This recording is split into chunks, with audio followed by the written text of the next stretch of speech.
তো এই ভাইয়াটি আমাকে দুঃখ প্রকাশের এই ইমোজিটা দিয়েছিল। তো এটা তো জানেনই।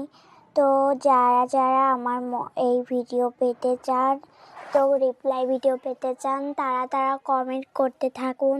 তাড়াতাড়ি, বেশি দেরি না করে এখনই কমেন্ট করুন। যেমন আমি তাড়াতাড়ি এই যে রিপ্লাই ভিডিওটি বানিয়ে ফেলেছি।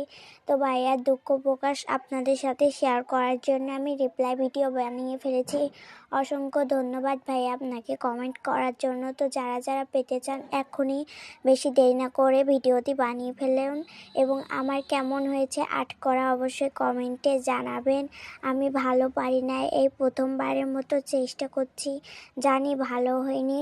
যেমনই হোক, তো আপনারা অবশ্যই কমেন্ট করবেন এবং ভালো হলে সেটা বলবেন। আর যারা যারা রিপ্লাই ভিডিও বানাতে চান তারা কমেন্ট করবেন আর আমার পাশে থাকবেন, লাইক করবেন, সাবস্ক্রাইব এবং কমেন্ট করবেন। আল্লাহ হাফেজ, bye bye, tata, see you.